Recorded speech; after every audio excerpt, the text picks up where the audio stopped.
એટલે તું ક્યાં લઈને જાશું મને? એટલે જને મારા કાકા રેહાઈને બેઠા, હાજે મારા બા મનાવા ગીતા, મારા બાપા મનાવા જતા, તોય હાજે ગણેમાં નો આવ્યા, અને હવે લાગે છે મારે જ મનાવા જવા જોઈએ. પણ એનું મકાન તો ગામમાં આવ્યું. આ નવા મકાન બનાવે છે, ના રહે છે, તને મેં કઈ ખબર પડે? હાલે રેખેલ કાકી, મારા કાકા કઈ ગયા? ઈ આમ ઘરમાં બેઠા. તે ખામે બેઠા, વાંધો નહીં. કાકા કેમ હાજે ગણેમાં નહોતા આવ્યા? મારા બા મારા બાપા તો કેવા આવ્યા છે? કહેવા તો આવ્યા હતા પણ ક્યાંમાં કઈ બહુ ભાવ નતો તો પછી નો આવ્યો. પણ કાકા તમે ક્યાં બહાર ના છો? ક્યાંની વાત ન રાખવાની હોય, પૂગી જવાનું હોય. એમ તો ક્યાંથી આવી જાય? ના ડેલીમાં પગ મૂકી તો તારે માનું મોઢું કાળું થઈ જાય. એ બધું ભૂલી જવાનું હોય કાકા. નવા હક પણ નવા તેડા. તમે ખાલી મારો પ્રસંગ હાસવી લ્યો. હો વાતની એક વાત બેટા, અમે લગ્નમાં આવવાના નથી. પણ કાકા તમે લગ્નમાં ન હોય એ થોડું કઈ સારું લાગે? ઓલો બગીચો ગમે એટલો મોટો હોય પણ જો એમાં ફૂલ ન હોય તો એ કેવું લાગે? બેટા તને પરણાવવાનો અમને હરખ ન હોય?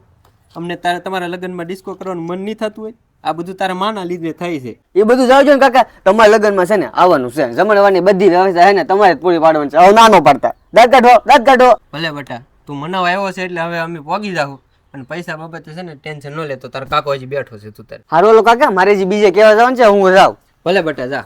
એટલે હાલ ને તે ઘર જોઈ લીધું હોય તો હવે.